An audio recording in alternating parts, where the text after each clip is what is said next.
قربانی حضور جس دن مدینے آئے اس وقت شروع فرمائی، اور ہر سال حضور قربانی دیتے، ہر سال دو جانور ذبح فرمائے۔ یا رسول اللہ صلی اللہ تعالی علیہ وسلم، دو کا کیا مقصد فرمایا؟ ایک میری طرف سے، ایک میری غریب امت کی طرف سے۔ یا رسول اللہ صلی اللہ علیہ وسلم کس طرف سے فرمایا؟ ایک میری طرف سے، ایک میری امت کی طرف سے۔ کبھی فرمایا ایک میری طرف سے، ایک میرے اہل بیت اور میری امت کی طرف سے۔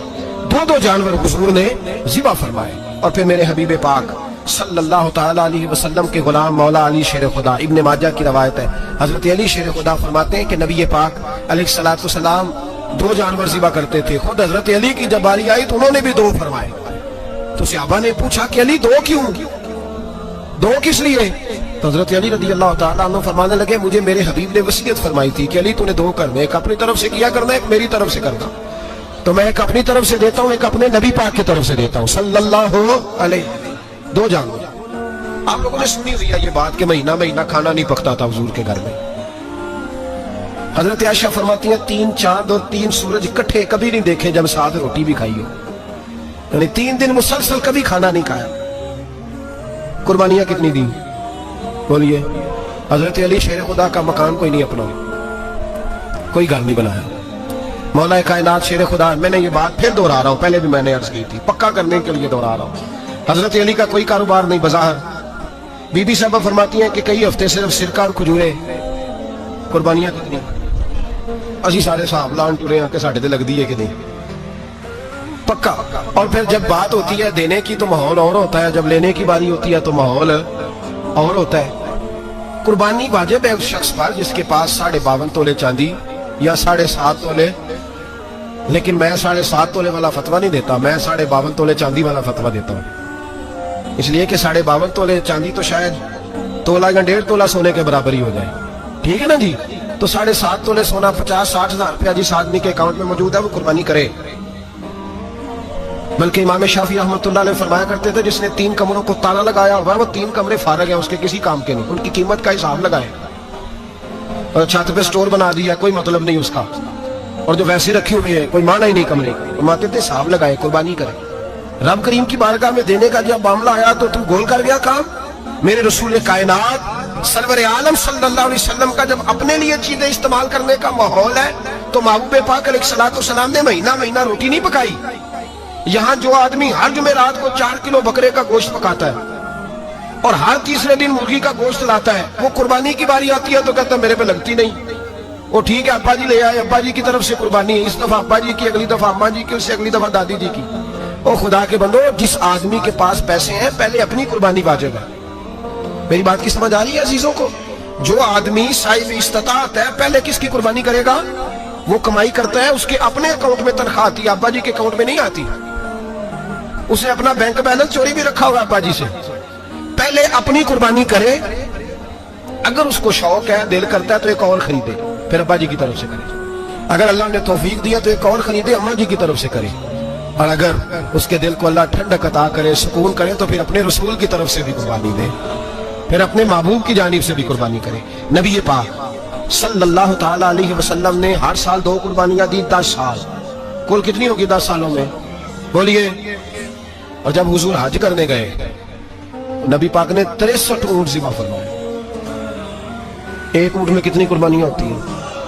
63 اونٹ حضور نے ذبح فرمائے۔ اور حدیث بڑی مزیدار ہے، حضرت ابو ہریرہ رضی اللہ تعالیٰ عنہ فرماتے ہیں کہ جب اونٹ ذبح کرنے کی باری آئی تو ہم سوچ رہے تھے، پریشان تھے کہ یہ تو بڑا مشکل ہے ذبح کرنا، بڑا مشکل ہے، اس کو تو نہر کرنا پڑتا ہے، گرانا پڑتا ہے، باندھنا پڑتا ہے، سب سے مشکل کام اونٹ ذبح کرنا ہے۔ تو نبی پاک صلی اللہ علیہ وسلم کی تو عادت کریم ہے اپنے ہاتھ سے ذبح کرتے ہیں حضور۔ وہ ہمارا اللہ خیر کرے، اب اللہ ہی حافظ ہے، ذبح کرنا تو دور کی بات ہے۔ ہمارا جو BA پاس لڑکا ہے نا، اس کو ڈر آتا ہے جانور کے پاس کھڑے ہوتے ہوئے، کہتے ہیں بچوں کو اندر لے جاؤ، 10 سال کا 12 سال کا اندر لے جاؤ، ذبح کرنا روئے گا۔ اور بس کرو یار، یہ کس قوم سے تمہارا تعلق پڑ گیا ہے؟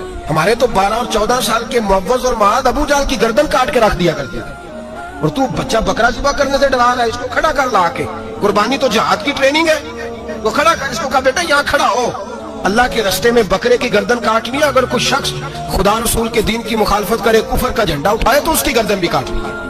یہ ٹریننگ ہے بچوں کے لیے۔ جہاں عجیب ماحول ہے، ڈر لگ رہا ہے، پیچھے ہٹ جاؤ۔ اور جس صاحب کی قربانی ہے وہ بھی کوئی 1.5 کلومیٹر کے فاصلے پہ کھڑے ہیں، دور کھڑے ہو کے دیکھ رہے ہیں،